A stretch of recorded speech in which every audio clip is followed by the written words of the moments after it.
여러분 안녕하십니까? 정통주식 채널입니다. 2021년 10월 6일 수요일 오늘 증시가 마감이 됐는데요. 연일 증시가 약세를 면치 못하고 있는 그런 상황이죠. 그래서 오늘 제가 시황에서 간간히 말씀을 드렸었는데 대한전선하고 제가 대원전선에 대해서 여러 차례 설명을 드렸었죠.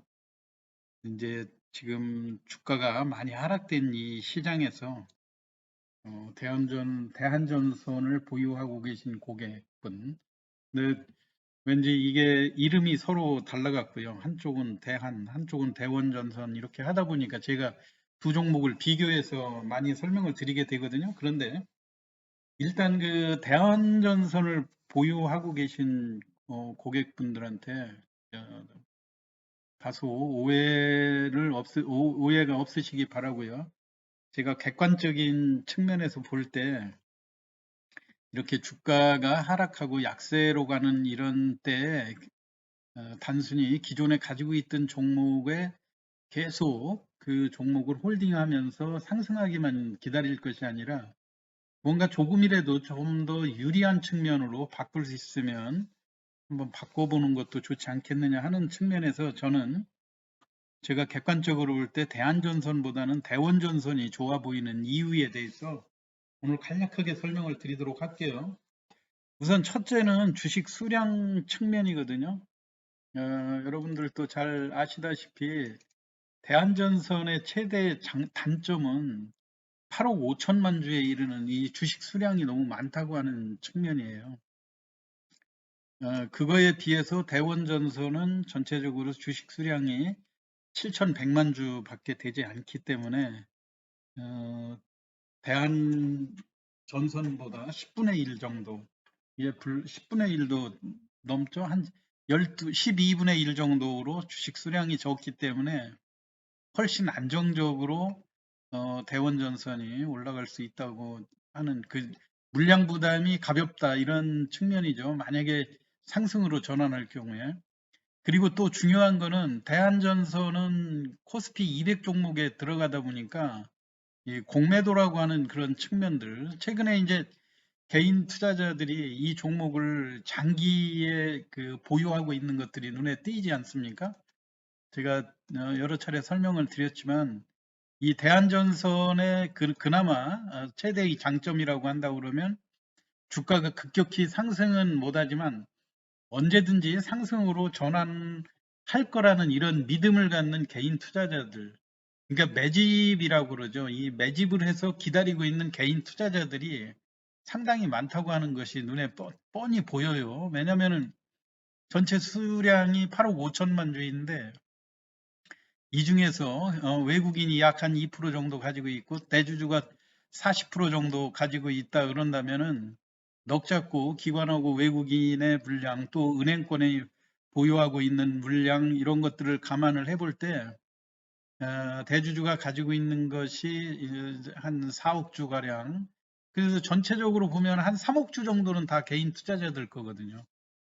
그런데도 불구하고 이 종목이 장대 음봉이 없이 주가가 완만하게 이렇게 좀 조정을 받으면서 2,300원에서 2,600원 박스권으로 주기적으로 장기간 기간을 두고 이렇게 움직일 수 있었던 것이 급한 개인들 매물이 많이 없다. 그렇지만 지금이니까 대주주 물량이 나오지 않는 이런 시점이니까 그렇죠. 이게 대주주가 이제 인수한 것이 내년 4월 정도면 1년이 본격적으로 지나지 않습니까? 그때만 해도 이제 아직 물론 기간이 많이 남았다고 생각할 수 있겠지만은 이게 지금 그 2021년도 들어서도 작년만큼의 매출액이 일어났는데도 불구하고 흑자로 구조로 전환하지 못하는 이런 모습들로 볼 때 기다렸던 매물들이 기다리지 못하고 결국은 어떤 지지 라인이 끝나면 매도로 돌변할 수도 있다고 하는 점을 항상 염두에 두셔야 된다고 하는 측면에서 말씀을 드리는 거고요. 공매도의 수량, 그래서 한 3천만 주에 이르는 현재까지 공매도 수량도 무시를 못하겠지만 제일 중요한 거는 외국인들의 수급 동향이에요. 외국인이 지난번 한번 540만 주 정도 매도를 해놓은 다음에 그다음부터는 큰 적극적으로 매수에 들어오는 모습들을 볼 수가 없거든요. 어제 같은 때 이제 종합주가 지수가 물론 하락했기 때문에 오늘 같은 날 이렇게 6% 정도 하락 조정이 왔지만은 전에 같으면은 지금 2,300원을 견조하게 지키면 다시 2,500원, 600원 여기 요 구간으로 상승할 수 있는 이런 타임이었는데 오늘 종합주가 지수가 어제 이어서 큰 폭으로 하락하다 보니까 이렇게 장대 음봉으로 하락 조정이 오지 않았습니까? 그리고 이런 모습들이 지금 외국인의 수급에 상당한 영향을 미치고 있다고 하는 점이고요. 어떠한 뚜렷하게 지금 매수로 전환했거나 적극적으로 사지 못하는 상황 아닙니까? 개인들은 또 공매도 때문에 외국인이나 기관의 매물을 이기면서 개인들이 적극적으로 액션을 취할 수 있는 단계도 아니고 그래서 지금 이 대한전선은 정말로 이 개인이 온건하게 중장기 투자로 바뀌었지만 주가를 자신 있게 끌어올리지도 못하고 그렇다고 해서 팔기는 좀 왠지 좀 아쉽고 이런 아주 딜레마에 빠져 있다고 볼 수 있는 거거든요. 그 와중에 그 반면에 우리가 대원전선이라고 하는 종목을 보면 지금까지 대원전선의 그 차트에서 볼 수 있듯이요. 이거는 2,000원 정도의 안정적으로 지켜준다고 했을 경우 이 2,000원 정도의 가격이 종합주가지수 1,700대의 그 가격하고 뭐 한 2,700이라고도 볼 수 있겠죠.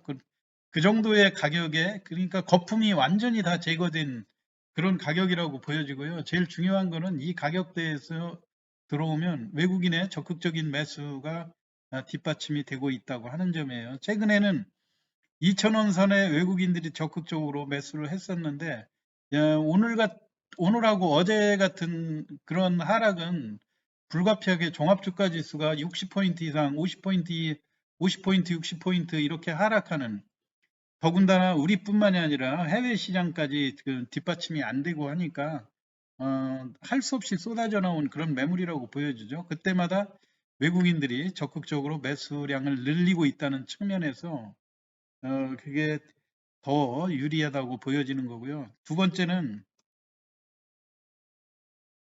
제가 실적에서도 많이 말씀을 드렸지만 기업 내재가치 측면에서 여러분들이 대원전선하고 대한전선이 갖는 이 분위기는 제가 지난번 시황에서 말씀드렸듯이 자본금 규모에서 납입 자본이 대한전선의 경우는 4,280억인데 이미 총 자본이 3,600억으로 내려와 가지고 약 600억에서 700억, 650억 이상의 결손이 지금 생기고 있는 중이잖아요. 그거에 비해서 대원전선은 350억 납입 자본이 850억으로 지금 증가돼 있다고 하는 측면들 그리고 부채라든가 이런 측면에서도 훨씬 자유롭고요.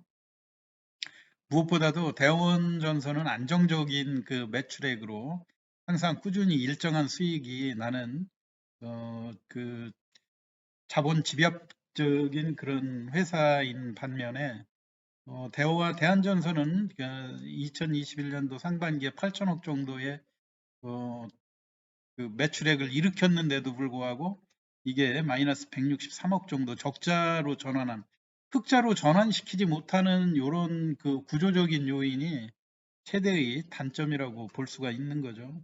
그렇기 때문에 여러분들 제가 지금 이 현재의 시점에서 같은 값이면 훨씬 대원 대원전선에 관심을 갖는 것이 더 좋을 거라고 생각이 되고요. 그리고 정치적인 그런 요인도 이제 뭐 전에는 2,400원대에서 장대 양봉으로 가볍게 3,800원까지 도달을 했는데 이게 이제 윤석열 관련 대선 테마하고 엮이면서 주가가 여기서 그만큼 상승을 했었다고 보여지죠. 그렇지만 장기간에 대선 국면이 이제 불확실성이 증가하고 하다 보니까 주가의 거품은 다 내재가 하락된 그런 상황이라고 생각이 되죠. 그렇기 때문에 이제 오히려 이 주식을 보유하고 있는 투자자들 입장에서는 대선에 대한 그런 기대감, 대선의 그 후보이기 때문에 이 주식이 갖고 있는 프리미엄은 완전 사라진 이런 측면들이기 때문에 앞으로 대선 국면이 어떻게 전개되든 그거하고 무관하게 이 종목을 장기로 보유할 수 있는 가격권까지 진입이 됐다 하는 측면에서 앞으로 대원전선에 대한 기대를 갖는 것이 대한전선을 똑같은 입장에서 중장기 투자하는 거하고 대원전선을 바꿔서 투자하는 측면하고 제가 볼 때는 대원전선에 대한 관심을 많이 가지셔야 된다는 그런 측면에서 오늘 설명을 드렸습니다. 여러분들 혹시라도 판단은 여러분들이 하시는 거니까요.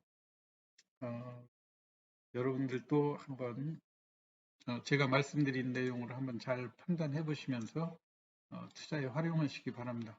오늘 시황 이거로 마치겠습니다. 경청해 주셔서 감사합니다.